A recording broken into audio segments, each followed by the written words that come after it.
Good evening, everyone. Let's start today's class. I hope you are able to see the screen. This is the tutorial session for Fundamentals of Power Electronics, Week 7.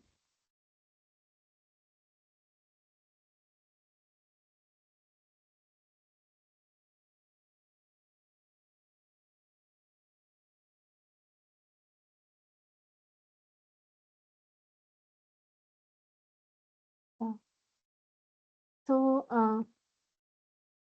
Akshit, so I am starting the class. At the end of our tutorial, you can share your doubt, okay?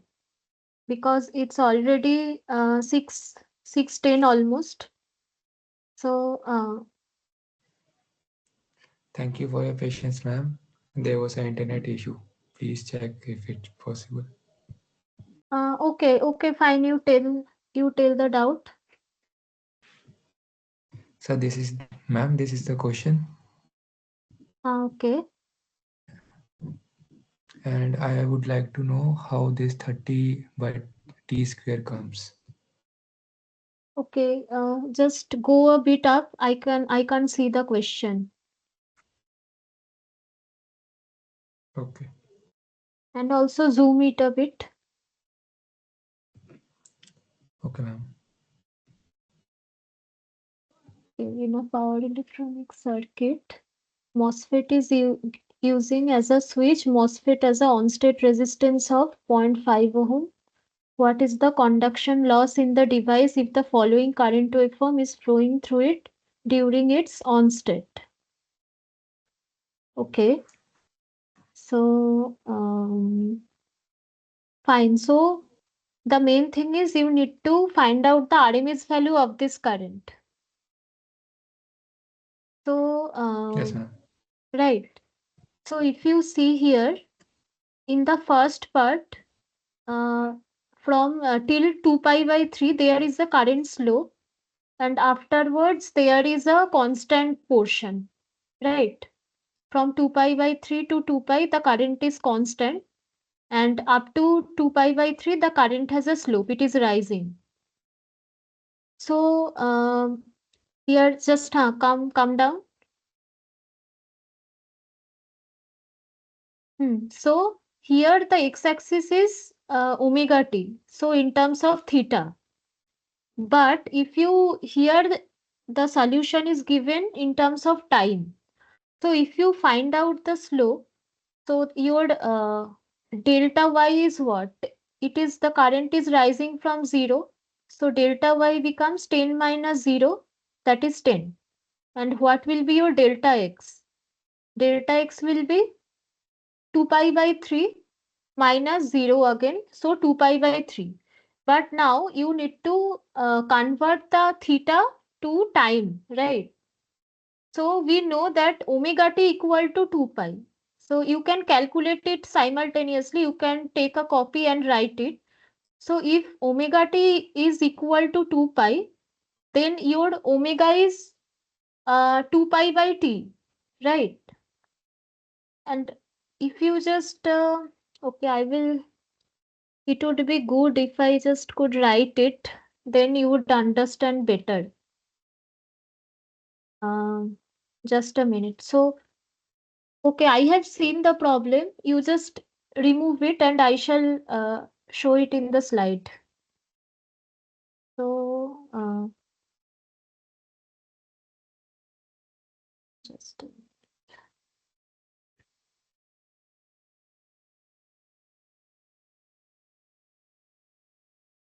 okay, I shall include a slide here. So basically, what I'm trying to say is that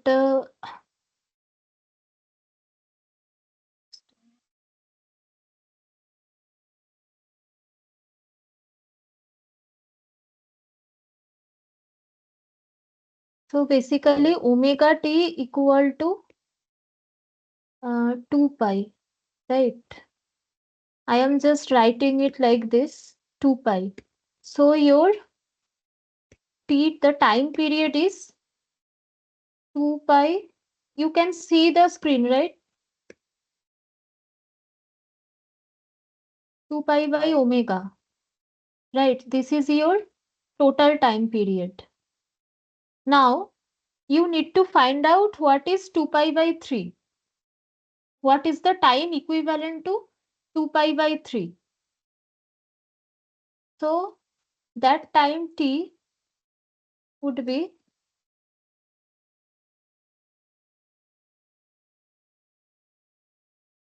2 star pi by 3 star omega. Okay. So this time will be 2 pi by 3 omega. Okay. And then if you just find out that slope, so that current slope will be del y by del x. So that would be 10 by, the slope would be 10 by this this time t. Whatever Excuse me, we ma'am. just Can you zoom it? yeah, sure. Now is it fine?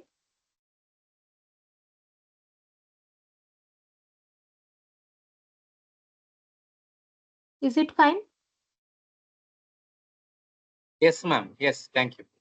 Huh.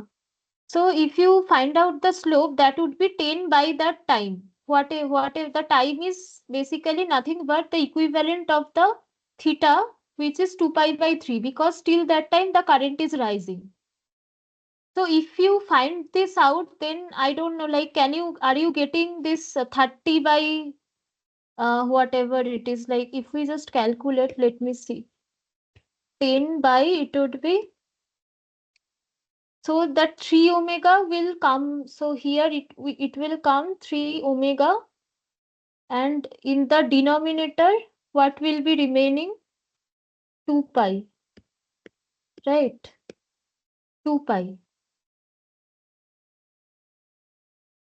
Hmm, okay. So I think the time period is given here. The time period, can you just show it once more, the problem?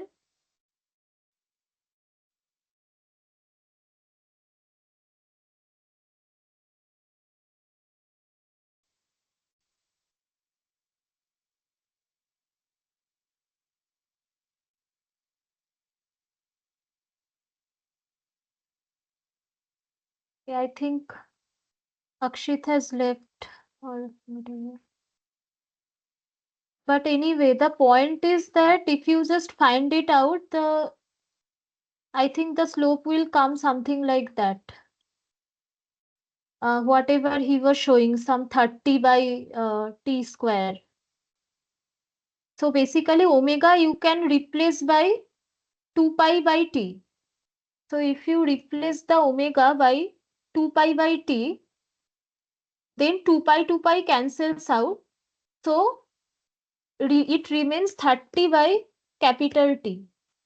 So that's why it was written that 30 square by t square in that problem. If I remember it correctly, he was asking the doubt that why this 30 by t is coming. So this is why the 30 by t is coming in that current expression while calculating the RMS. Anyway, if he joins back, we can discuss it at the end of the session. Let me start today's session now.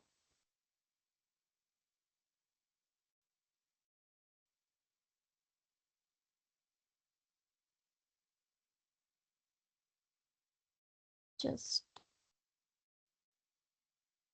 so you can see the screen, right?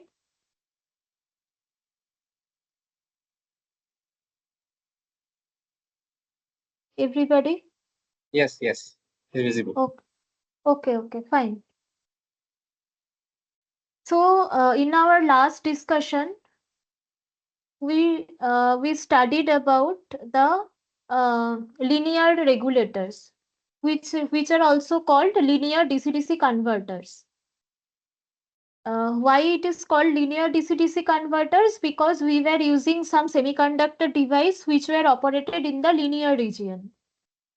But it had one drawback. The drawback was that it incurs a huge amount of loss. So we can't afford that much loss in a power electronic circuit. We need very highly efficient circuit. So that's why the concept of switched mode converters came, where the semiconductor devices are operated either in the saturation mode or in the cutoff mode. There is no linear, it is not operated in the linear mode. Either it is on or it is off.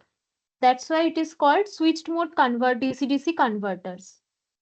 And we shall also see different kinds of switched mode converters, the basic converters, buck converter, boost converter, buck boost converter, and how we can calculate, we can first we will understand the operating principle of these converters, then how we can select the components, how we can calculate the filter, inductor and capacitor values. All these things we shall see. So when we were studying the linear regulators, we saw that to regulate so in the input we have the unregulated DC supply, and at the output we want regulated DC supply. How were we obtaining that? We could obtain that by connecting a series element connecting a series element with the source, and this was kind of a variable source, variable resistance. So whenever we wanted a particular output voltage at this terminal, we would vary the voltage drop across this resistance accordingly, so that we can get a regulated output voltage, and according to the value that we want here, we would vary this resistance. So if we want a low value, we would make the voltage drop across this element higher. If we want a higher value, then we would make this voltage drop lower. That was the principle. Now, suppose if we replace this element with a switch, suppose this is an ideal switch. So, and we will operate this in two modes, whether either it is in cutoff mode or it is in saturation mode. So basically, what I am trying to say is, suppose this is also a resistance, but here the resistance can take only two values. Either Rs equal to 0. When Rs equal to 0, that signifies that this path is short. This is short. There is no resistance at all. And the other value, if we take Rs equal to infinity, then this path is open. Then this path is open. There is no current in the circuit. So we have only two options. Either Rs could be 0 or Rs could be infinity. Then what will happen? What will happen is, eventually at the output you will get this kind of a voltage, this kind of a pulsed voltage. Why? Suppose this is V out, suppose this is V out, and this is V out, suppose. So when Rs equal to 0 means that this path is shorted, then this voltage immediately comes across this load resistance. So this voltage becomes, this is equal to, like this value is equal to Vi. Okay, this is Vi when R is equal to 0. And now suppose R is equal to infinity, that is this path is open. You have opened the switch. Then what will happen? Then there is no current through this circuit because this path is open, and therefore there is no voltage across the resistor. So output voltage becomes 0 during this period. So here in a switched mode converter, this is a very basic preliminary circuit, just with one single switch and the load and the supply voltage. So you get this kind of a pulsed voltage. If you remember our earlier discussion, there we were always getting a continuous voltage. We were not getting this kind of pulsed voltage where sometimes the voltage was high and sometimes it was zero. We were not getting something like this. But in the switched mode converter, we are getting this kind of a output voltage. Obviously, this voltage has some average value, which is denoted by this dotted line, but the actual voltage is something like this. So here we need to get acquainted with a term which we call the duty ratio. And mind it that this duty ratio is a very important term. You need to understand it properly. What is duty ratio? So here I have denoted T on and T off. T on signifies that the time duration when this switch is on, that is R is equal to 0. And T off is the time duration when the switch is off. So the summation of T on and T off basically gives us the total time period. Because after that, this pattern is again repeated. Again, there is this Vi, it becomes 0, and this pattern is repeated. So this one cycle of this pulsed voltage, this is called a time period. And the time period is the summation of T on and T off. Okay. And this D, what we call is that the duty ratio. This is the ratio of the on time by the total time period. This is called the duty ratio. This is the time duration when the switch is on divided by the total time period. This is the total time period. This is called the duty ratio, and this is a very important term for a DC-DC converter. Okay. So you will encounter this in problem solving also, in the numericals also. So this term you need to understand properly. Is it fine till this point? Yes, ma'am. Okay. So yeah. So now, so what I was saying that we get a pulsed voltage here at the output when we have only one switch. But we want a regulated output. Obviously, we don't want this kind of pulsed voltage. So somehow we will have to filter this out. We will have to filter this so that we can get this average steady output voltage across the load. So what is the solution? The solution is we need to put some filter, right? Whenever there is some pulsation in the output voltage, we need to put some filter. So what is will be the filter?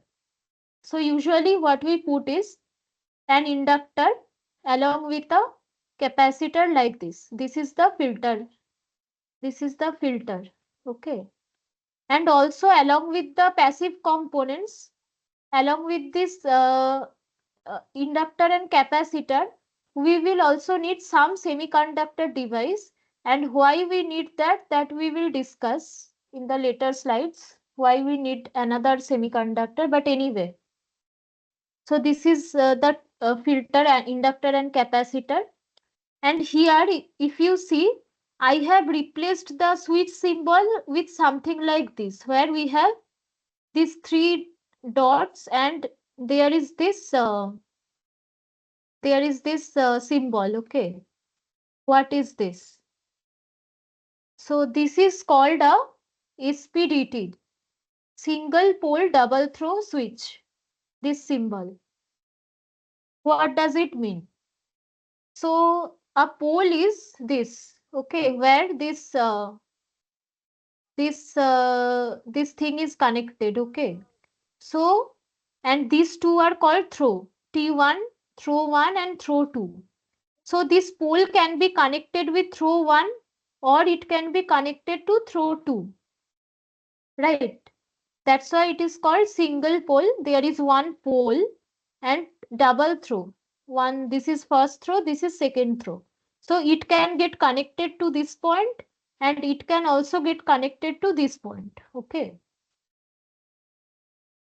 So if you see this voltage that we saw earlier, so now we have a filtered circuit here. So if you see this, the pole voltage, this will now be the pole voltage, Vp. Okay. So the voltage is now at this point. This is plus, this is minus. Before the filter, I am talking about this voltage before the filter. So when the pole is connected to throw 1, then this potential comes at this point. So now we are getting this Vi voltage here. We are getting a voltage Vi here. And when the pole is connected to T2, throw 2, then this potential becomes 0 because then it gets connected to the ground, right? It gets connected to the ground. So now it is 0. So this pole voltage becomes something like this. And as we have connected a filter here, at the output, we will not get a voltage like this. We will get a steady voltage. Okay, steady DC voltage because of the filter circuit.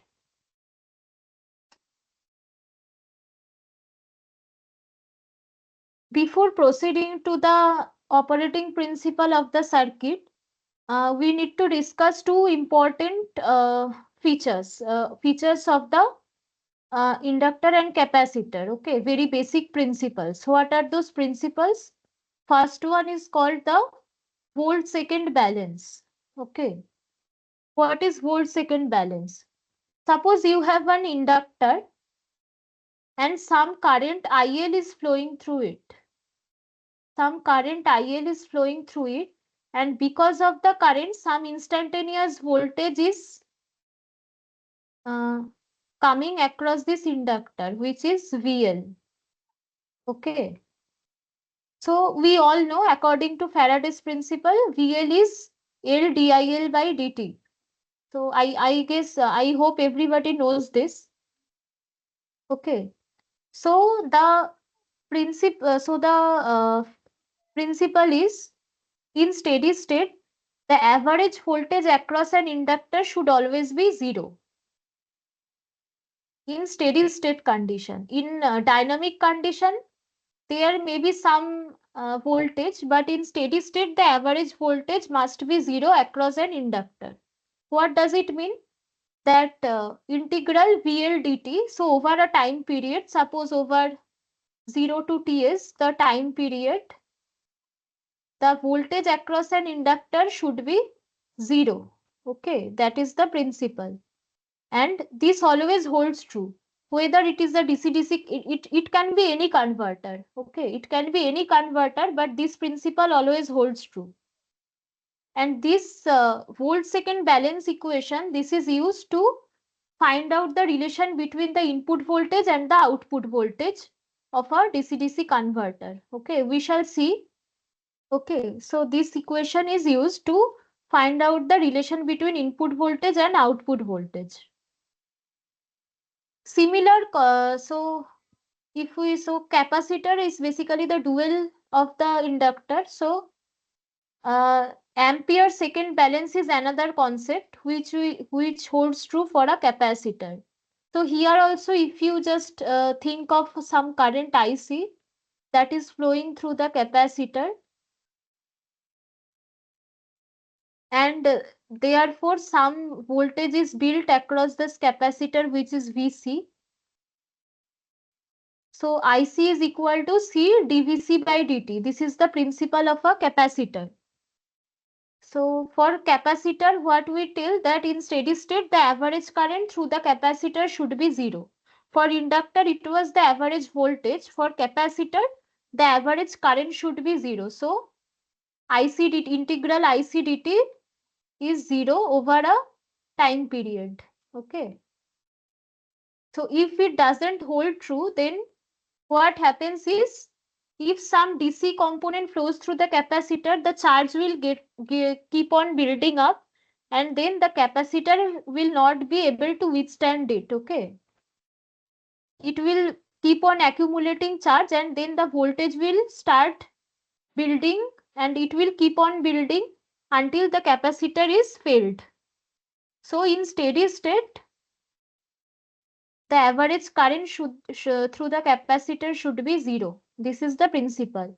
And this principle we will utilize to find out the relation between the input current and the output current in the converters. Fine. So now let's proceed.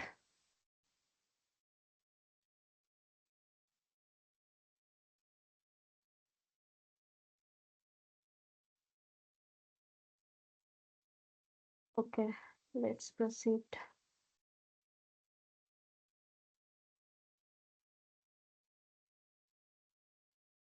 Okay. So that converter, the picture of that converter that I showed with a SPDT switch here and the filter circuit, something like this. This is called a buck converter. Okay. Why it is called a buck converter? That we will see. Fine. So, yeah. So first of all, let me tell you that we just showed what is the volt second balance. Okay. So here you can see one inductor, the filter inductor, right?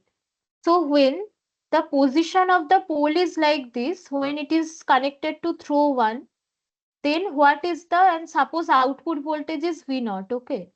What is the voltage across this inductor? The voltage across this inductor is VI. So here we maintain a steady voltage, right, something like this, a steady output voltage. So that is V naught. So VI minus V naught. When the pole is connected to throw one. So this is DTS, right? That we already discussed. This is the duty cycle when this switch is on, right? During DTS. When so this is basically from 0 to T to DTS. Okay, DTS.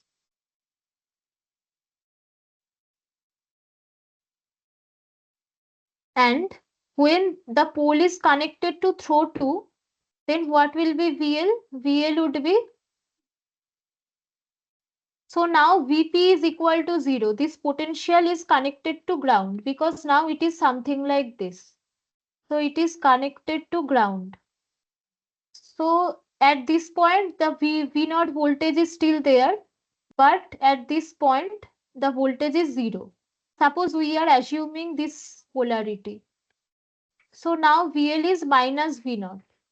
0 minus V naught, that is minus V naught. So that is minus V naught. Now, if you just apply the volt second balance, this is what during TTS to TS. Okay, this is during TTS to TS.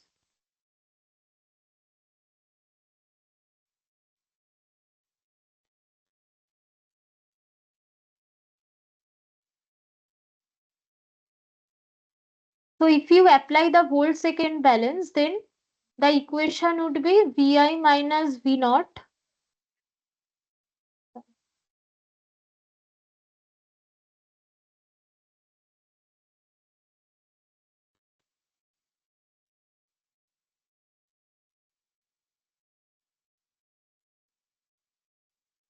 So the equation would be Vi minus V naught times DTS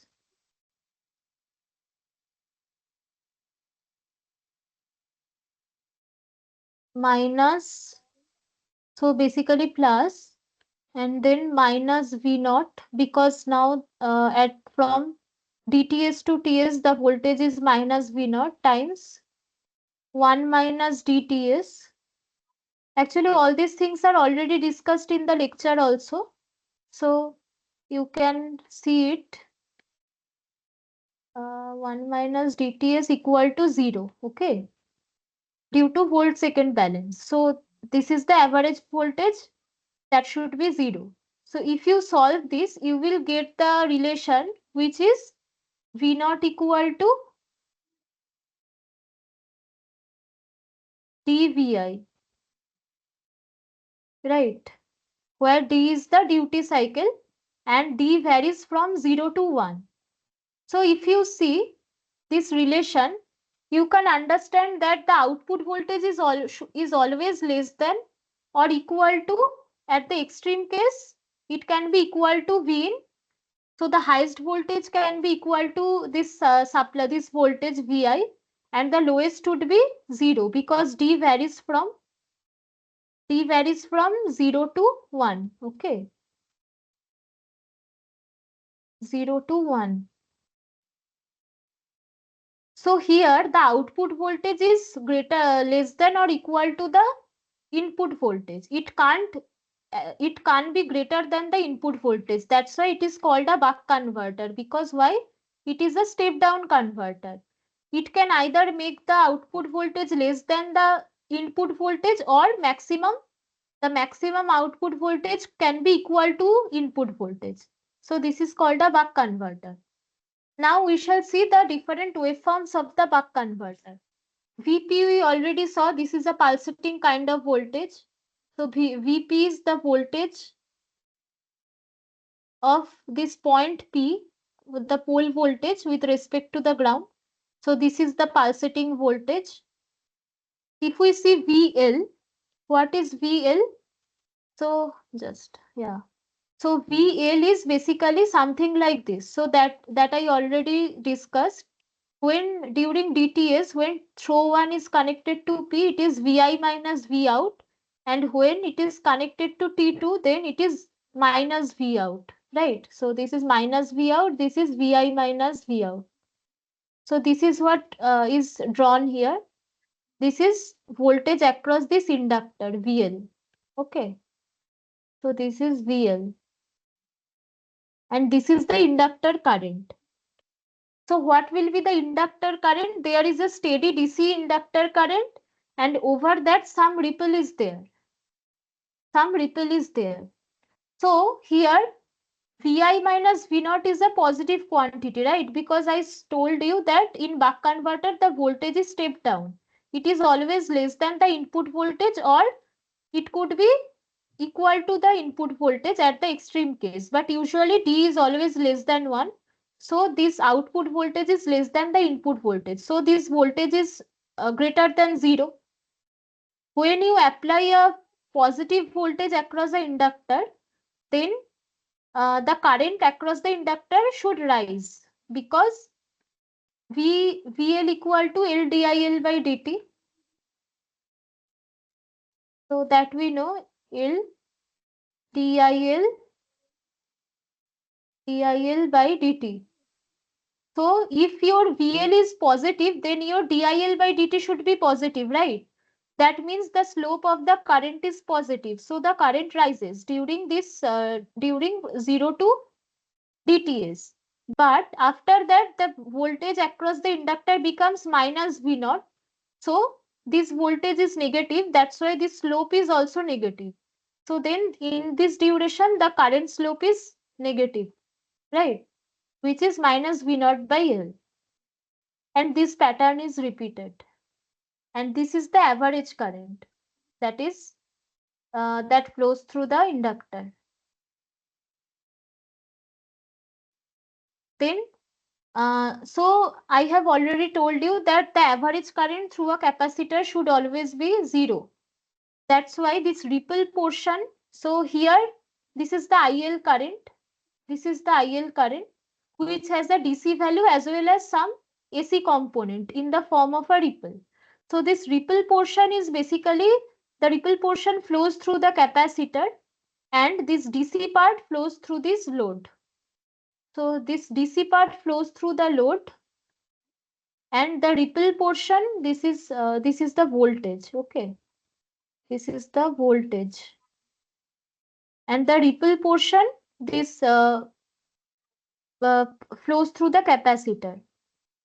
So there is no DC component in the capacitor current, only the ripple portion is there, this triangular thing. This flows through the capacitor. So that at the output we can get a steady DC current.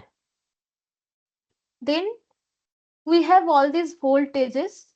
So this IT1P, what is IT1P? So when the pole is connected to throw 1, then what is the current from the input? So the input current is what? That would be equal to the inductor current, because now the current path is from the source through the inductor like this. So whatever is the inductor current, that is basically flows from the input. That's why the current is something like this. It is nothing but the input current from this to this. But then after DTS, we are disconnecting this and connecting the pole to T2. Now this current cannot flow from the input because this path is open. That's why from DTS to TS this current is 0. And again this is repeated. Similarly, if you see the IT2P current, basically this current.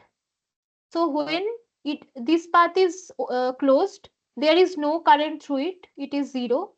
And when P is connected to T2, then the inductor current flow like this.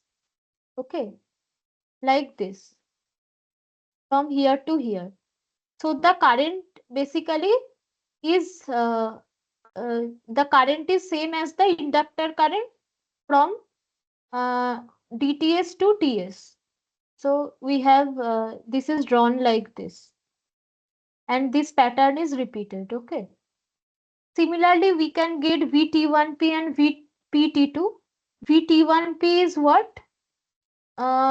So when T1 and P are connected, so there is no voltage because now T1 and P, they are in the same they are at the same potential, it is 0. But when P is connected to T2, this path is open, so it needs to block some voltage.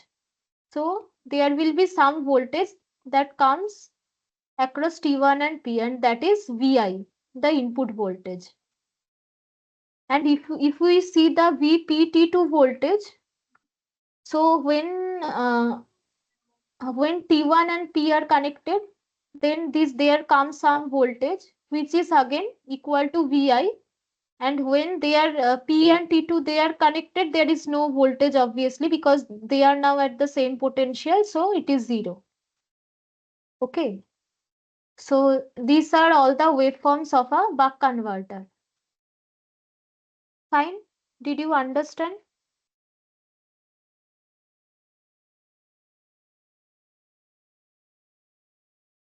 Ma'am, how to find the effective input resistance, ma'am? What that means? Effective input resistance. Yeah. So basically for that, like I like effective input resistance, I wouldn't say, I would say the effective input impedance, because here we have the all the other components. So that is nothing but what is the impedance. So impedance, if you want to find out the impedance, input impedance, ZI suppose, that is nothing but your VI by, so input voltage by input, sorry. Uh,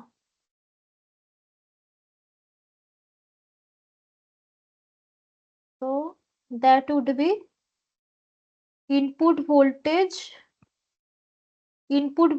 by your input current. Okay.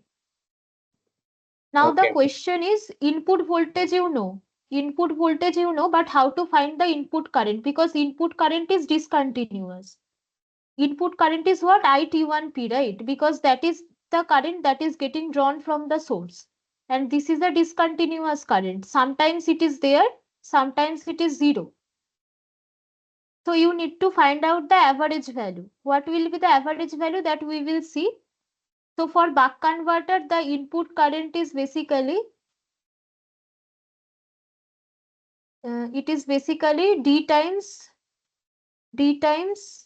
IL, where IL is the average inductor current. So if you put these values, you can get the effective input impedance. Okay.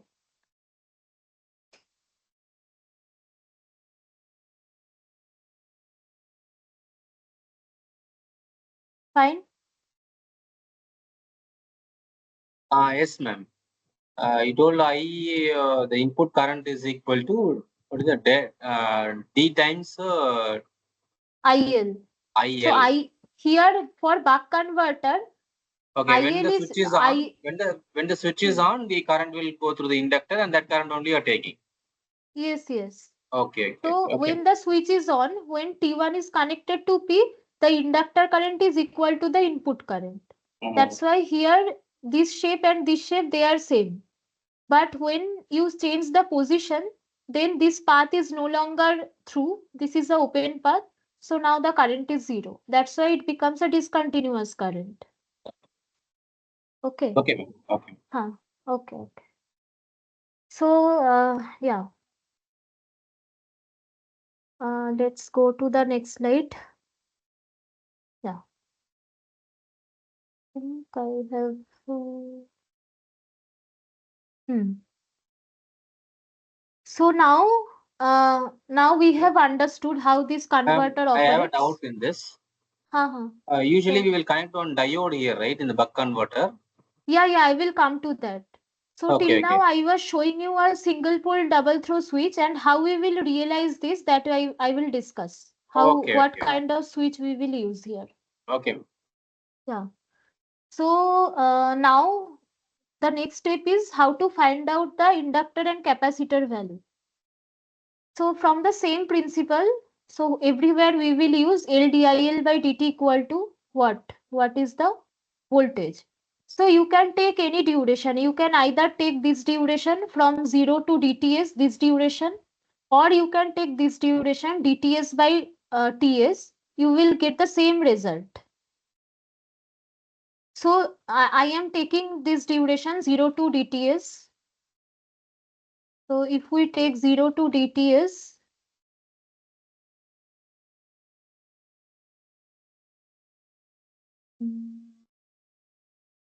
in this duration, what is the voltage across the inductor? The inductor voltage is V in minus V out, right? That we already saw that during this duration, this is the path. So this potential becomes Vi at this point. This potential is Vi and this potential is V naught. So the voltage across the inductor becomes difference of these two voltages V in minus V naught. And DIL is what? Delta IL. What is delta IL? So here I have shown that inductor current has a DC component, along with that a ripple. So this peak to peak ripple is denoted by delta IL. Peak to peak ripple, that is from the difference of this point and this point, that is the peak to peak ripple. This is delta IL. So L delta IL by what is dt? Dt is the time duration, that is dts, right?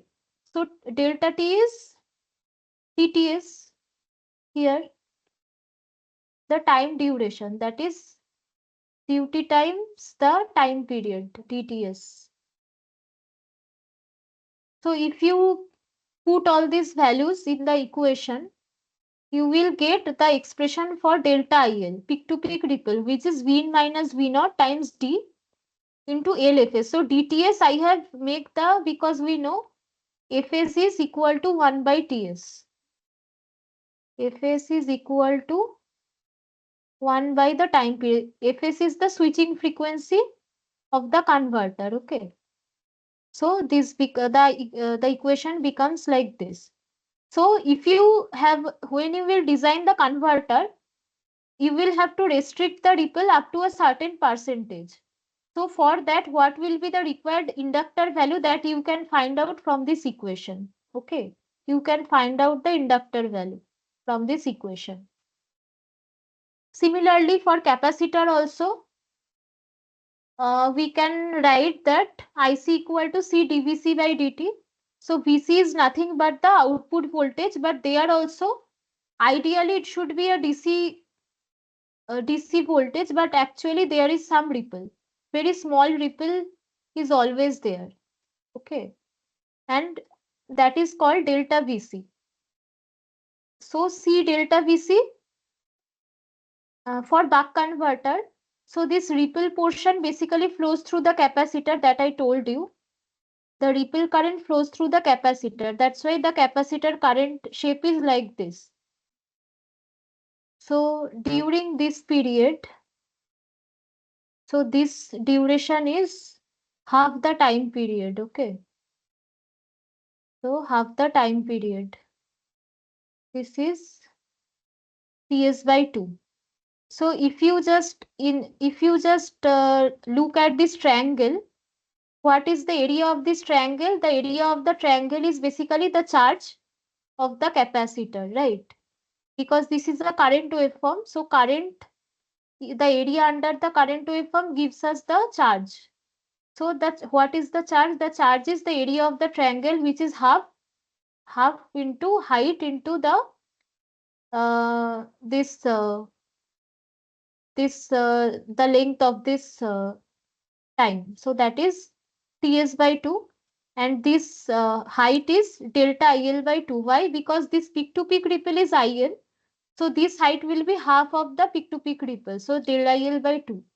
So from here you can find out the value of the capacitor. If you want to design the converter for a particular voltage ripple, you can find out what is the required capacitor value. Okay. Can you explain it? I'm not clear with this. Once again, that area part you were telling. So basically, whenever you have current in the y-axis and in the x-axis you have t. So suppose you have any random shape of current you take. So what is charge? Charge Q is what? I dt, right? This you know, right? That charge is I dt, integral I dt. So if you have a current waveform, and if you calculate the area under that current waveform, you will get the charge. Fine. Yes, ma'am. Yes, ma'am. Yeah. So the charge, what is the charge? That charge is that is accumulated in the capacitor in the duration, in this duration. Okay. From here to here, and this duration is Ts by 2. Okay. And for a capacitor, you know what is so what is the charge in a capacitor? Q is equal to C C into V, right? C into V. Or you can say delta Q equal to C into delta V, right? For a capacitor. So this C delta VC, this is nothing but the charge in the capacitor. And the charge is what? The area under this current curve in this duration. So that is what? The area of the triangle of this triangle. And area of the triangle we have found out like this, half into the height of the triangle, which is delta IL by 2, because this whole thing is delta IL. From this peak to this negative peak, this total is delta IL. So from here to here, it will be delta IL by 2, right? And this duration is Ts by 2. So this is the area of the triangle. From here, we are getting this equation. So Ts is 1 by Fs. That's how we are getting this equation. Okay. Yes, ma'am. And this won't change for other converters, no, ma'am. It will be same, right? If we have the capacitor at the output, the same Yeah, expression can be so used. this equation is universal. Yeah, yeah. Wherever Okay. there is a capacitor, there this equation is valid. Okay. And Okay. similarly for inductor, whenever there is an inductor, this VL equal to LdIL by dt, this equation is valid. Okay. Okay. So I shall proceed because we don't have, we have to discuss the problems also. If you still have doubt, we can discuss it later, okay? If we have time, or we will discuss it in the next session. Okay. So now we have that you were asking that we what kind of switch we use. So this is this single pole double throw switch. We can realize how we will realize it by seeing this current and voltage waveforms. So we have this current waveforms IT1P, IT2P, and this voltage waveforms VT1P and VPT2. So IT1P is what? A positive current. And VT1P is what? This is a positive voltage. So what will be our operating area? This is our current. If this is our voltage and this is our current. So what we are seeing? We are seeing a positive current and we are seeing a positive voltage. So what kind of switch we can use? Can you tell? We have studied some switches, right? Some semiconductor devices we have already studied. So which semiconductor devices we can use for this kind of operating region? Positive voltage blocking capability and positive current.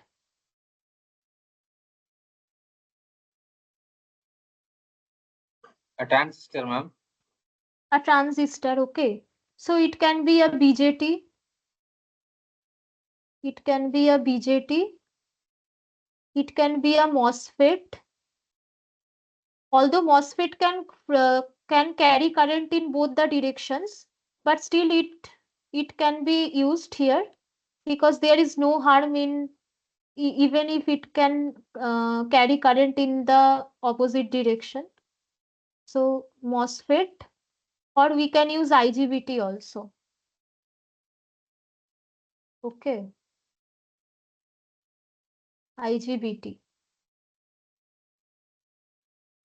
for this one, for this connection T1 to P.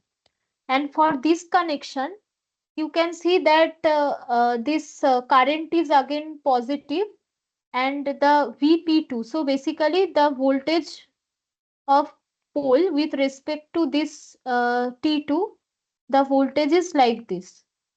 So here we can use a diode, right, in this kind of in this fashion, so that it can carry current in this direction and uh, sorry sorry, I drew it wrong.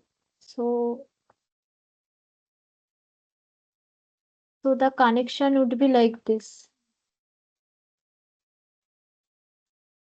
So here the connection would be from P to T2. It would be like this. Okay. So because the inductor will free will, so the current will flow like this. So current can flow from anode to cathode in this direction, and it can block voltage like this. If this is the P point, this is the T2 point, it can block voltage, right, in this direction. So the operating region is this current and reverse blocking in this way. Okay. So if you see, we can replace this one with these two switches, single pole, double throw, single pole, single throw switch, like two devices here. It would be BJT or MOSFET, and here it would be a diode. Here it would be a diode, okay, something like this. And here we can use a BJT, okay, BJT or MOSFET also, like this, okay. Sorry, I mean I wrote a drew a IGBT. IGBT can also be used anyway.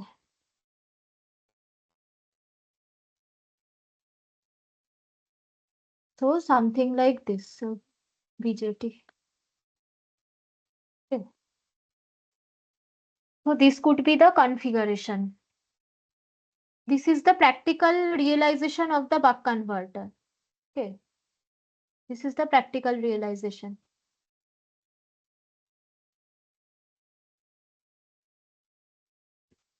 So, huh. So we studied about the buck converter where the output voltage is always less than the input voltage, less than or equal to.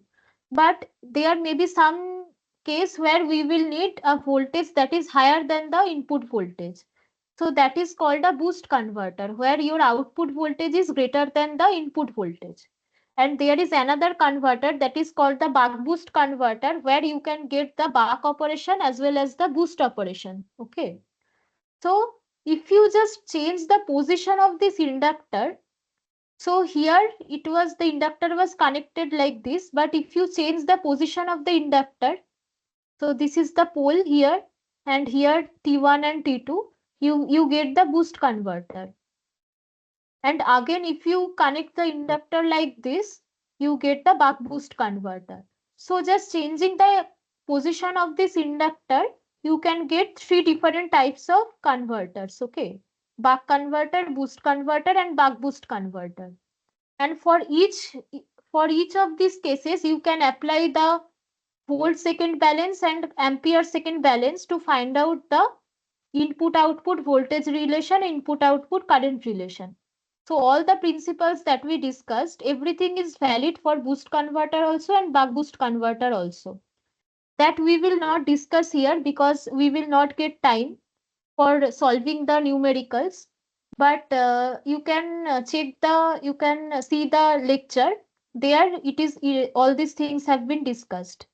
The boost for the boost converter, for the buck boost converter. Okay. So now it is 7:05. I will take a 5-minute break and then I shall start the numericals. From 7:10 we shall start.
And will you take about boost converter and buck converter? Means buck boost converter.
So let's start the numericals.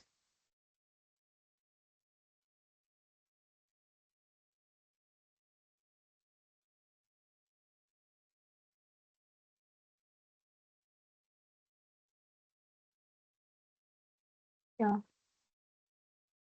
So what is the first problem? Let us take a look. A DC-DC converter with input voltage Vin equal to 48 volt is used to deliver the power to a resistive load RL. The current through the inductor is shown in the figure. So current through the filter inductor is like this. Specifications of the circuit are as follows. Peak to peak current ripple del IL is 5%. Average inductor current is 3 ampere. Rising slope duration is 20 microsecond. Falling slope duration is 30 microsecond. Calculate the switching frequency and the duty cycle used for the converter. Some options are given. So this is the input. There is this DC-DC converter and this is the filter capacitor. Then there is the load. And the inductor current shape is like this. Okay. So we need to find out the switching frequency and the duty cycle. Or duty cycle and duty ratio, they are the same. So what do you think how we can proceed? The first problem is very simple. Like there are many data are given here, but to find out the switching frequency, you don't need like much calculation. This is very straightforward.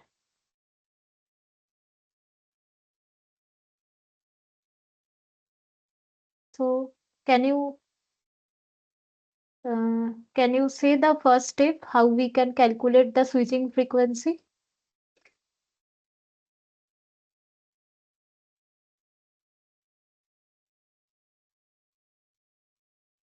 Okay, so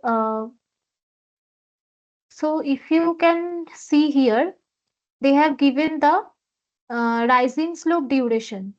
What is rising slope duration and what is falling slope duration? Rising slope duration is when the current is rising. So basically this duration. So this duration. This duration is given what? 20 microsecond. Okay. And falling slope duration is when the current is falling. So we discussed how this current shape comes, right? Because when we apply a positive voltage across an inductor, the current will rise. And when we apply a negative voltage, the current will fall. So that's why the current rises first, then it falls. So these two durations are given as 20 microsecond as and 30 microsecond. So this first duration is nothing but the duration when the main switch is on, right? So this duration is nothing but the on duration, right? That's when the current rises that we already saw for a buck converter. So, and this whole duration, this is the time period, right? This is the time period. This is the time period. This is the time period. Okay. So the summation of rising slope duration and falling slope duration gives us the time period. And if we just get the reciprocal, we can get the switching frequency. Very straightforward.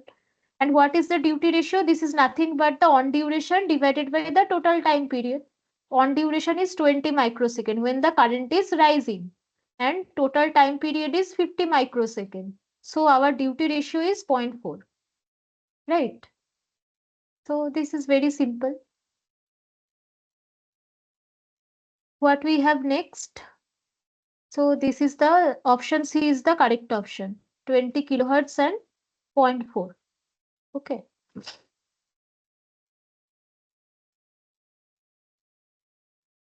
What is the next question? If the DC-DC converter is buck converter, calculate the value of the resistive load used in question 1. So you need to find out what is the resistance here.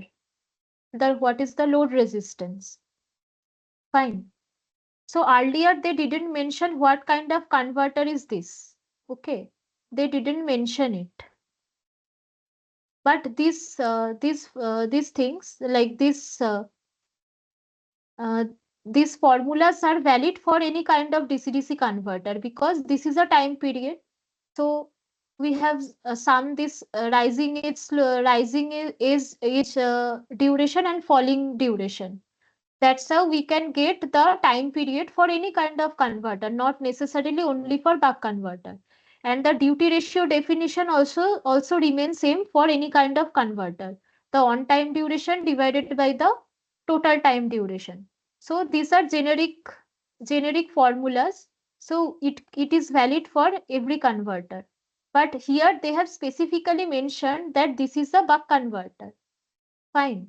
So here we can we can say that output voltage is D times V that we discussed. That for buck converter, if we apply the volt second balance, we can get this relationship like relationship between the output voltage and input voltage.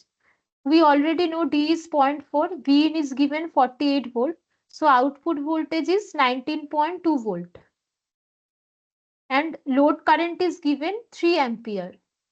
Here the for buck converter, the output DC current, the load current is basically the output current, the average current of the inductor current, right? Because for buck converter, the connection is like this. Here the inductor is there, then there is the capacitor, and then there is the load. So basically here the current is like this. Sorry, it is, and this ripple portion flows through the capacitor, and at the output we get the DC current. So basically the average of this current is basically same as this current. So we have the output current and the load resistance is what? Output voltage by output current, that is 6.4 ohm. Is it fine?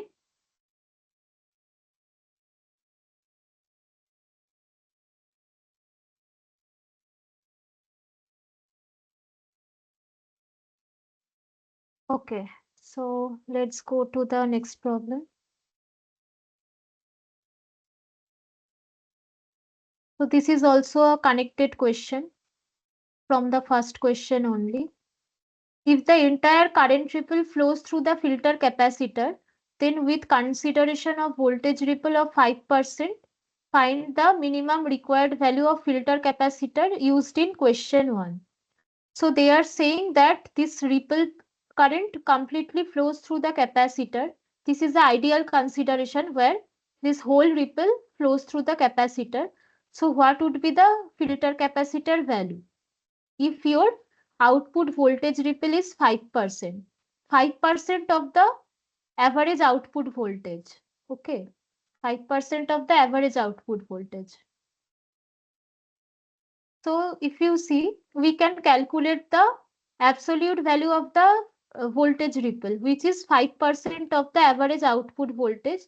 This we already know, D times V in. So this is 0.96 volt. This is the voltage ripple value. And the peak to peak inductor current ripple is what? That was already given in the first question, 5% of the average current, which is 0.15 ampere. It is given here. See, delta IL, peak to peak ripple del IL is 5% of the average inductor current. And the average inductor current and the output current is same for buck converter, 3 ampere. So we have calculated the peak to peak ripple as 0.15 ampere. Fine. And the capacitor value will be what? We can find out. We for buck converter we discussed, right? So this ripple portion flows through the capacitor. The capacitor current is like this. only the ripple portion, not the DC portion. Only this ripple portion flows through the capacitor. Okay. The average is 0 here. There is no average current because capacitor will not allow any average current in the steady state. So if this is IC, we already discussed how we can find out the capacitor value. So this is del IL by 8 Fs delta Vc. So if you can refer to the portion where I showed you how to calculate the inductor and capacitor value for a buck converter. So from there I have taken this formula and we have all the data. We have delta IL value. We have the switching frequency as 20 kilohertz that we calculated in the first problem and delta Vc is 0.96. So here the capacitor value is 0.96 microfarad. Okay, fine.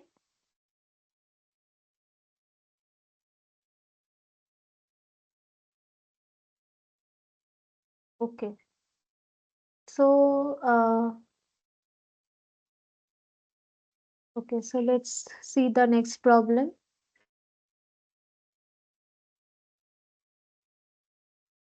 From the available data, find the inductor value in question 1. So we already found out the capacitor value. Now we need to calculate the inductor value. Okay. So, so the inductor current is something like this, and we know the peak-to-peak ripple value. It is already specified that you take the peak-to-peak ripple as 5% of the average inductor current. This is the peak-to-peak ripple value. This is delta IL. Delta IL. Okay. So this is delta IL, peak-to-peak ripple value. That is 0.15 ampere. We already calculated this.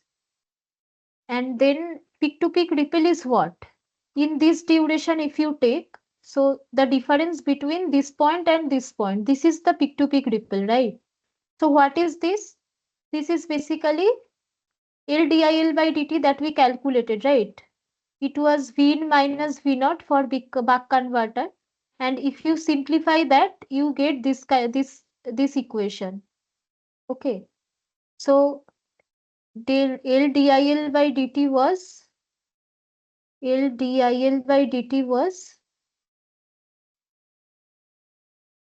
V in minus V naught in the 0 to dTs duration. This is for buck converter I am discussing. For buck converter, this was the relation. Okay. For buck converter from 0 to dTs duration, Vi minus V naught comes across the inductor. So DIL is nothing but the peak to peak ripple delta IL. Okay, so delta IL is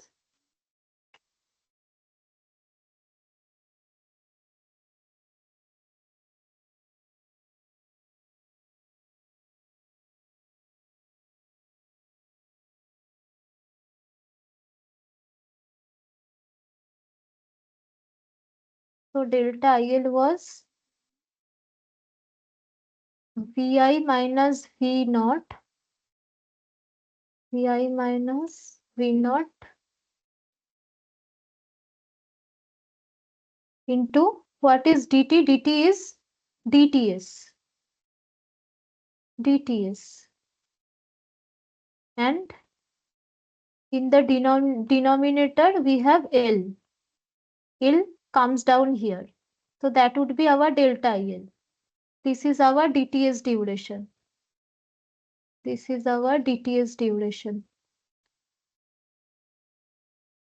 This is dTs. When the current rises. You can also take this duration to find out. You will come at similar expression. Okay. You can take either from 0 to dTs or dTs to Ts. Okay. So this is. So V naught is what? One D times V in, right? That we found out. This V naught is D times Vi. So that's why we can take out dV in common, and within the bracket there is 1 minus D. Okay. And Ts we can write as 1 by Fs. So LFs comes here. So we already have delta IL value. We know V in, we know D. We also know Fs value.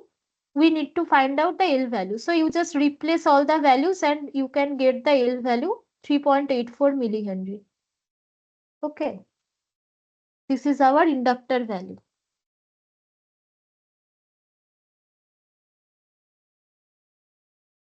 So let's see the next problem. What is the which of the following statements is or are correct about the buck or boost converter? So the first option is boost converter is a voltage chopping circuit. Next option is buck converter is a voltage chopping circuit. Third option is boost converter circuit boosts the output current. Buck converter circuit steps down the output current. Okay. So which of these options is correct? Or which options are correct? Do you think?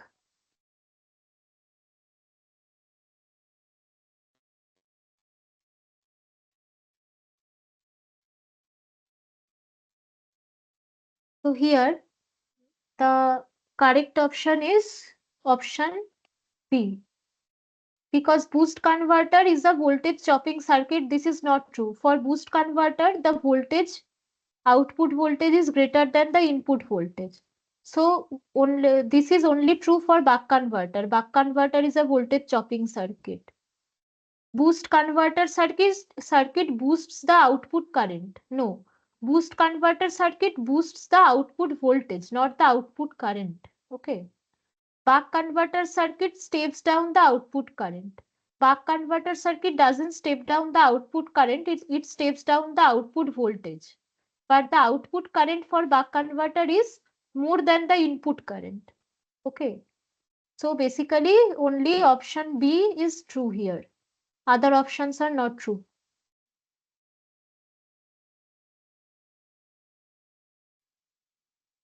Let's go to the next problem.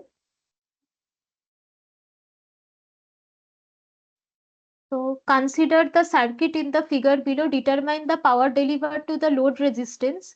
If switches S1 and S3 are on, S1 and S3 are on for 60% of the time while S2 and S4 are off, and S2 and S4 are on for the rest of the time while S1 and S3 are off. So they are saying that S1 and S3, these two diagonal switches are on for 60% time duration, and at that time these two switches are off.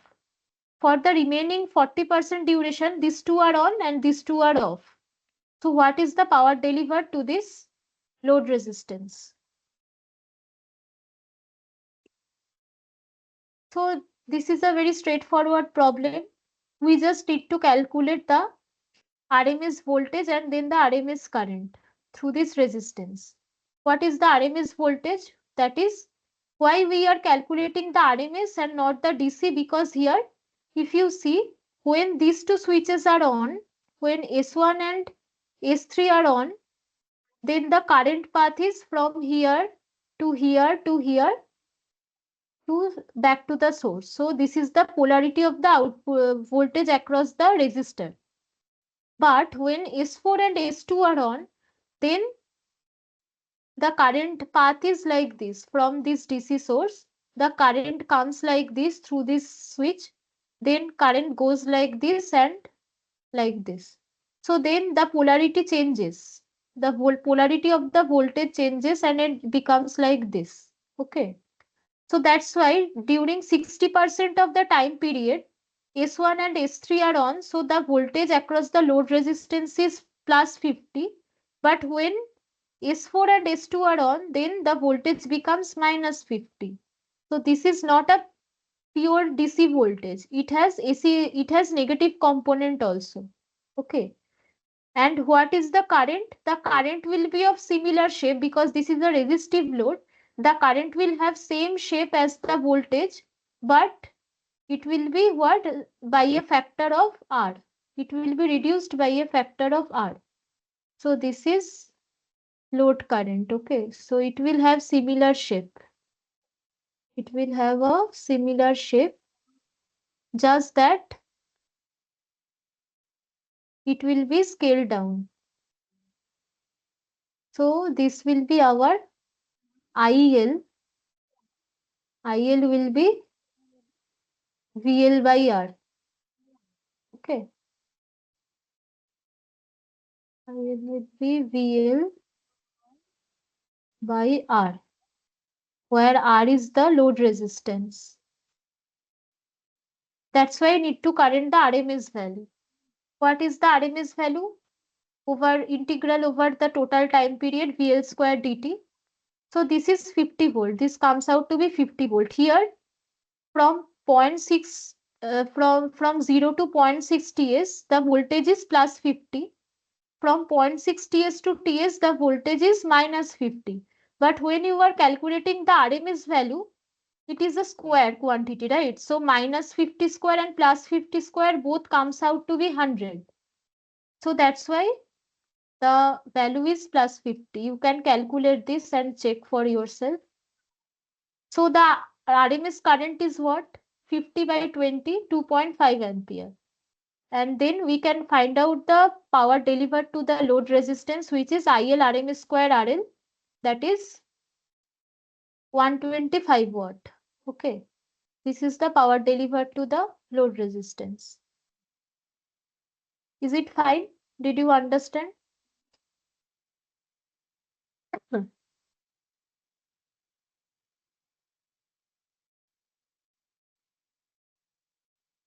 This is not a very difficult problem, just that you need to find out the RMS voltage value properly. Then you can calculate. Okay. So next problem, let's see. So consider the boost converter in the figure below. Calculate the value of inductance such that the converter operates at the boundary of continuous and discontinuous mode if D equal to 0.8. Assume an ideal and lossless circuit. So one thing I didn't mention, that for buck converter or whatever we discussed, that was in CCM mode. The inductor current was continuous, right? It was continuous current. We call this the CCM mode, continuous conduction mode. But there could be other modes, what is called the DCM mode, discontinuous conduction mode, where the current will not be like this. There will be discontinuity like this. So there the current may be something like this. It will rise and then for some time it will be zero, and then again it will rise, it will fall, and for some time it will be zero. So in that case, this is the total time period, right? This is the total time period TS. TS.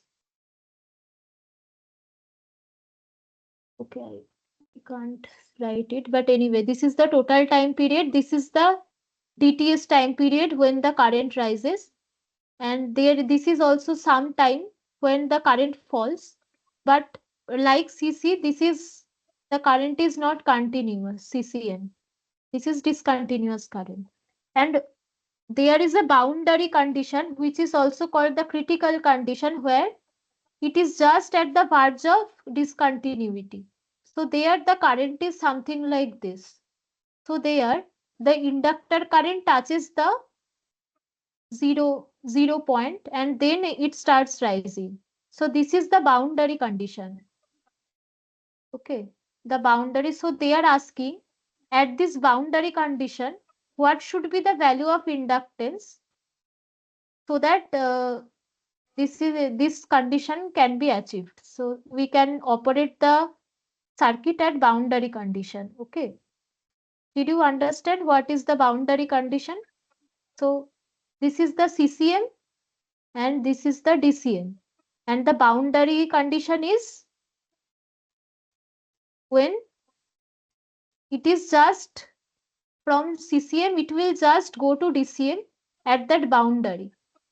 Okay, so that is the critical operating condition where it is neither in CCM nor in DCM but at the boundary.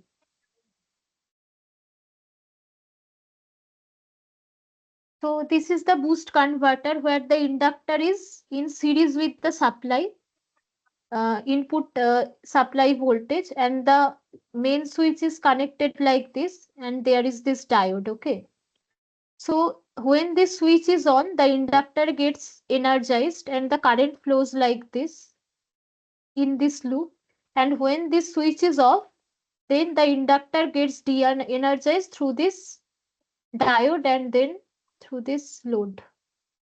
Through this load, some capacitor current is also there, and back to the supply. Okay, the loop is this bigger loop. This is the boost converter.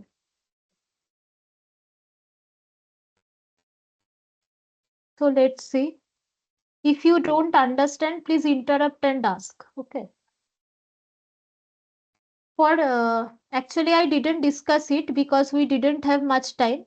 But if you apply the volt second balance, you can get the input output voltage relation. The relation for boost converter is V naught equal to V I V in by 1 minus D.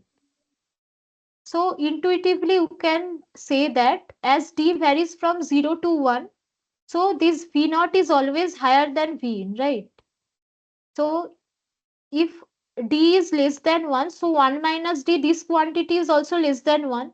So if you divide it, so V naught will always be greater than V input, and at the boundary, at the extreme condition, when D is 0, then V naught is equal to Vi. So this is the relation for boost converter. Okay, the lowest value could be the input voltage, or otherwise it can be it is always higher than the input voltage.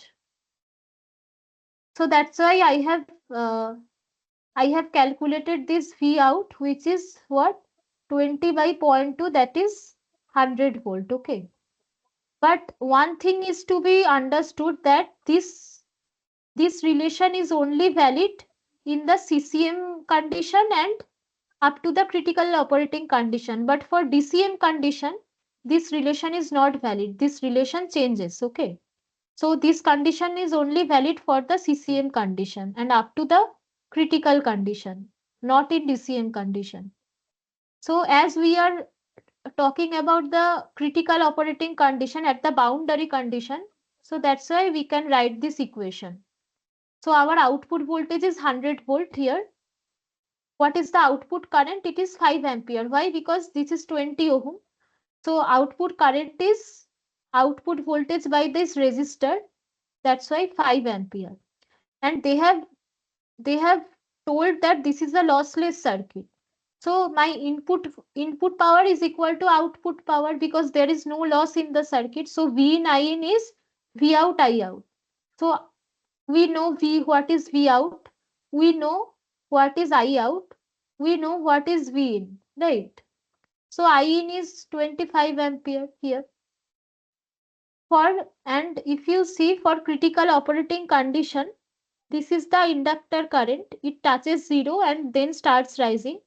And this is my peak to peak ripple, right? This from this point to this point. This is my peak to peak ripple. And this peak to peak ripple is what? Basically, this average current, this our average of this inductor current is half of this del IL. Why? Because now the current start rising from 0, it goes to the peak and again it falls back to the 0 point, right? So what is my average our inductor current? It is nothing but this by 2, right? Because this is a triangular current. So average current will be half of this peak to peak ripple current, for only for the boundary condition, not for CCM. only during this boundary condition, this average in our inductor current is del IL by 2. So we can write IL equal to del IL by 2, okay, for boundary condition. Then again, del IL is also this equation. How? Because when this switch is on for boost converter, what is the voltage across this inductor? This input voltage, right? When the inductor is getting energized during this duration, then the voltage across the inductor is the input voltage. So what is my peak to peak ripple? This is V in into D by LFS, right? This is, I have got this expression from the same principle like we got for buck converter, okay? You can apply the same principle L dIL by dt equal to VL, and from there you can get this expression. And if you just replace this delta IL value with 2IL from here, then we can get the L value at the boundary condition. This L value is for the boundary condition. Boundary. For operating the converter at the boundary condition, this L value is appropriate. Okay. So V in D, all these values are known to us. From here we get the 32 microhenry value. Actually, this boundary condition, this is not yet discussed in the lecture, but the problem was there, so I discussed it. So, do you have any doubt here? You can ask, because this is a new concept, this critical condition or this boundary condition. So, if you have any doubt, you can ask. If you didn't understand any part.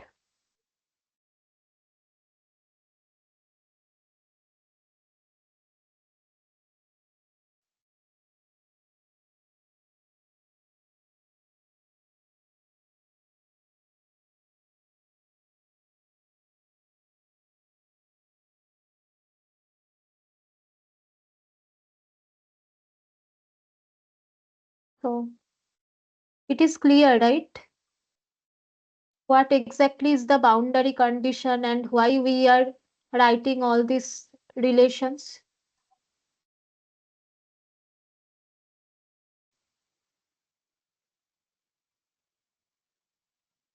Okay, so let's proceed. Calculate the minimum value of capacitance in question 8 if the required output voltage ripple is less than 5%. So again, they have specified what is the ripple, how should we restrict the output voltage ripple? We should restrict the output voltage ripple within 5% of the output voltage. So what should be the capacitance value? For boost converter, if you see, what will be the equivalent circuit? So when the switch is on, the inductor is getting energized in this fashion. At that time, the diode is in reverse bias, so the load current is provided from this capacitor. The capacitor provides the load current when AC is on. Okay. And when AC is off, then the inductor current flows via this diode through the load and then back to the supply. Right.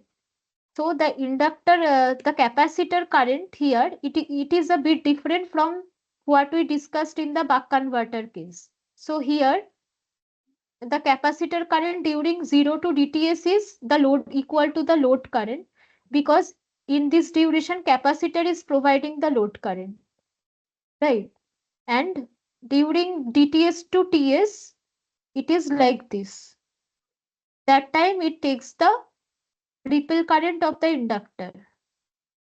So this is the inductor current.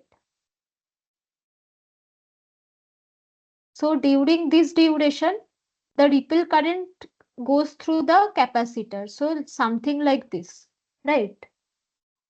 So here delta IL is 2IL that we saw, that is 50 ampere. for critical condition in the boundary condition, right? So here actually the capacitor current would be like this. From starting to here, it will touch zero because the inductor current is also touching zero here for the boundary condition.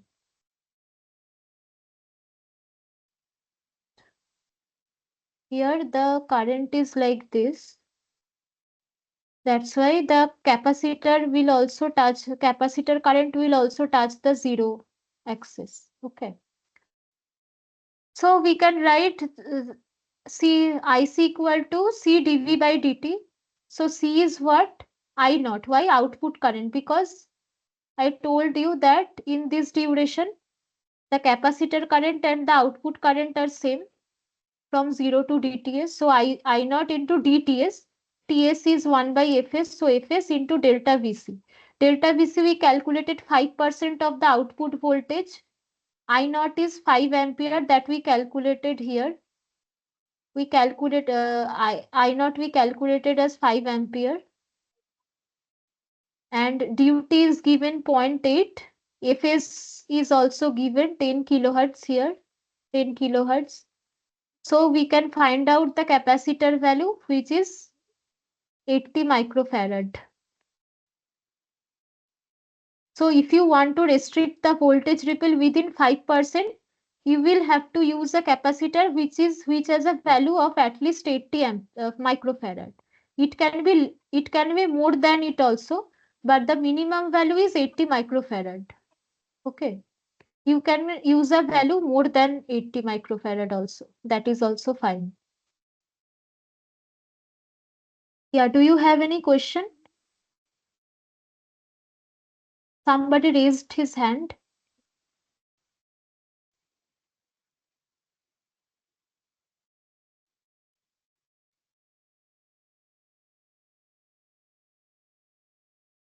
Bhaskar. So, do you have any question?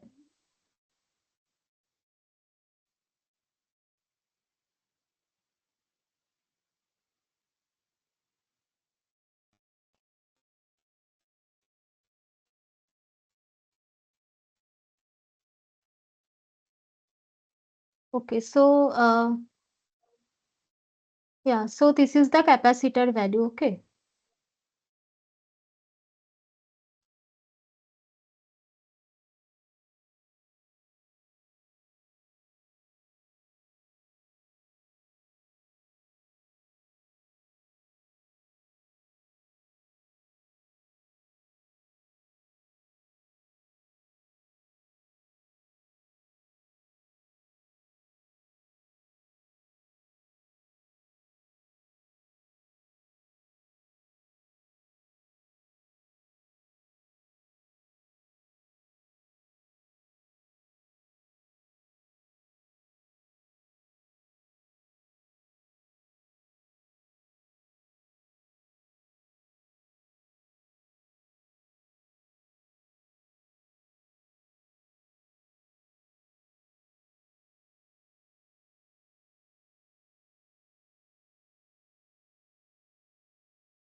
Now we have considered the switch drop and we have considered the diode drop.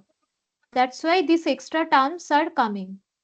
And if you just put all the values, V switch is given 0.2 volt and V diode is given 0.7 volt, you will get V out is 98.5 volt. If you remember, if we don't consider all these terms, then my V out was 100 volt. But now as we are considering all these drops, that's why our V out comes out to be 98.5 volts, slightly lesser than the ideal value. Okay. So this is for a practical scenario where you will have some drop across the switch also, and you will have some drop across the diode also. Fine. Okay. So let's go to the next problem. So this is the last problem, I think. So this is the 10th problem actually.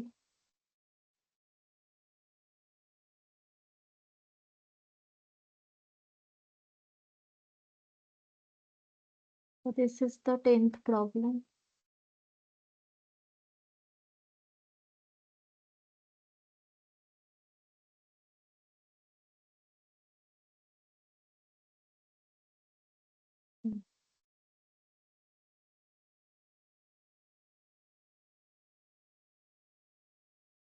So a buck boost regulator has an input voltage of 12 volt, duty cycle is 0.25 and the switching frequency is 25 kilohertz. The inductance and capacitance values are given. The average load current is also given, 1.25 ampere. So what is the peak-to-peak ripple current of the inductor? The options are given. So let's see. Here, for the buck boost, this is the buck boost converter, right? So the inductor is like this.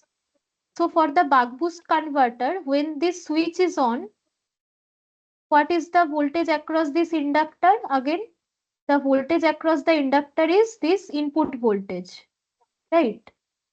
This input voltage V in that comes across the inductor. So L DIL by dt equal to V in. So DIL is nothing but the peak-to-peak ripple, so delta IL. And if you just rearrange this, it comes out to be V in times D into LFS, right? Because here L di by dt is V in, right? The same concept. The same concept we are applying as we applied for buck converter.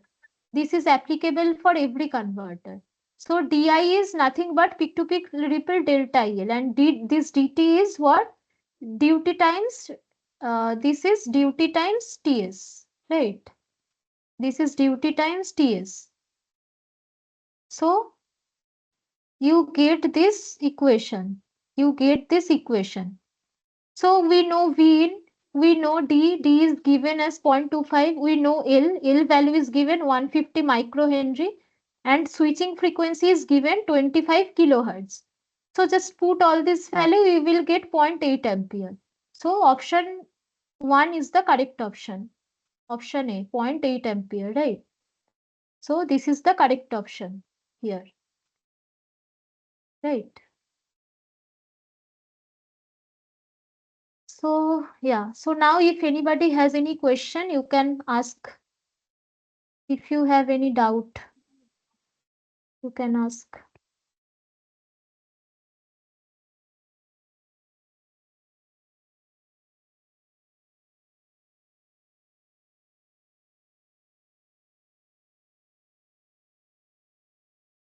In the lecture, actually, for the buck converter and for the boost converter and also for buck boost converter, the relationships have been given. The volt second, by applying volt second and amp second, the relationships have been derived. So you can check it out. You can check this. I have only shown for the buck converter, but for the other converters, the relationships are given in the lecture. You can check it, okay? So if you don't have any further question, I shall I shall conclude today's session. Okay, thank you for joining. Stop the recording.